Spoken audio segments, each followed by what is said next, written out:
भविष्य का दूसरा नाम है संघर्ष। हृदय में आज इच्छा होती है और यदि पूर्ण नहीं हो पाती तो हृदय भविष्य की योजना बनाता है।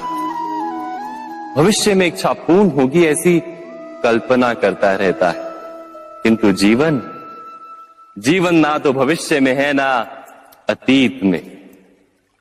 जीवन तो इस क्षण का नाम, अर्थात इस क्षण का अनुभव ही जीवन का अनुभव। पर हम ये जानते हुए भी इतना सा सत्य समझ नहीं पाते।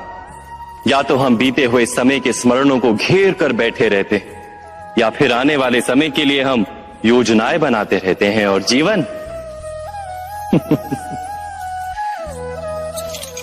जीवन बीत जाता है।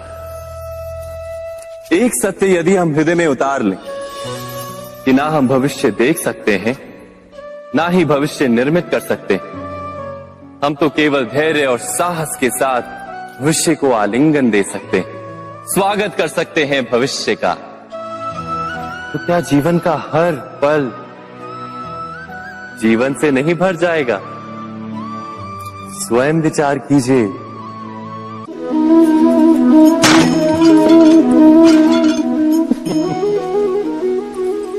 कभी कभी कोई घटना मनुष्य के जीवन की सारी योजनाओं को तोड़ देती और मनुष्य उस आघात को अपने जीवन का केंद्र मान लेता। पर क्या भविष्य मनुष्य की योजनाओं के आधार पर निर्मित होते हैं? नहीं। जिस प्रकार किसी ऊंचे पर्वत पर सर्वप्रथम चढ़ने वाला उस पर्वत की तलाई में बैठकर जो योजना बनाता है, क्या वही योजना उसे उस पर्वत की चोटी तक पहुंचाती है?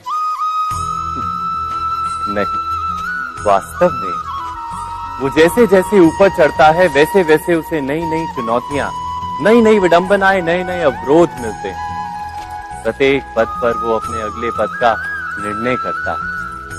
प्रत्येक पद पर उसे अपनी योजनाओं को बदलना पड़ता है। कहीं पुरानी योजना उसे खाई में ना ढकेल दे। वो पर्वत को अपने योग्य नहीं बना पाता, केवल स्वयं को पर्वत के योग्य बना सकता है। क्या जीवन के साथ भी ऐसा ही नहीं? जब मनुष्य जीवन में किसी एक चुनौती को, एक अवरोध को अपने जीवन का केंद्र मान लेता है, अपने जीवन की गति को ही रोक देता है, तो वो अपने जीवन में सफल नहीं बन पाता और ना ही सुख और शांति प्राप्त कर पाता।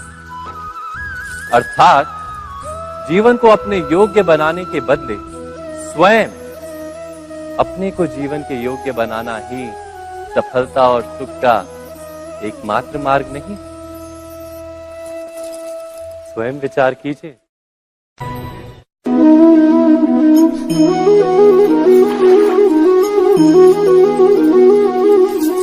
पिता सदा ही अपने संतान के सुख की कामना करते हैं, उनके भविष्य की चिंता करते रहते हैं। इसी कारणवश सदा ही अपने संतानों के भविष्य का मार्ग स्वयं निश्चित करने का प्रयत्न करते रहते हैं। जिस मार्ग पर पिता स्वयं चला है, जिस मार्ग के कंकर पत्थर को स्वयं देखा है, मार्ग की छाया, मार्ग की धूप को स्वयं जाना है, उसी मार्ग पर उसका पुत्र भी चले, यही इच्छा रहती है हर पिता की। निसंदेह उत्तम भावना है ये,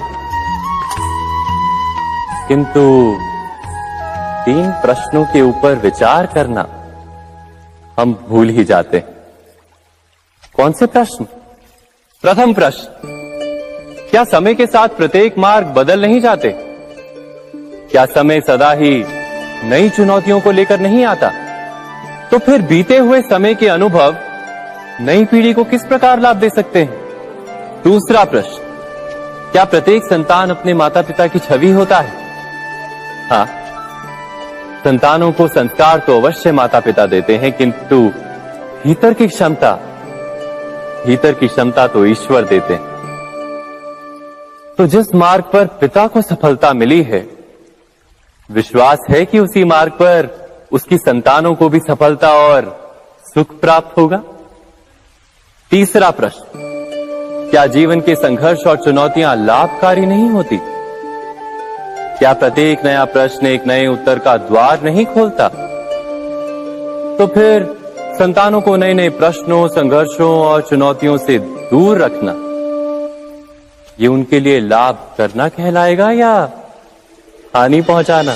अर्थात जिस प्रकार संतान के भविष्य का निर्माण करने के बदले उसके चरित्र का निर्माण करना श्रेष्ठ है, वैसे संतानों के जीवन का मार्ग निश्चित करने के बदले उन्हें नए संघर्षों के साथ जूझने के लिए मनोबल व ज्ञान देना अधिक लाभदायक नहीं होगा? स्वयं विचार कीजिए।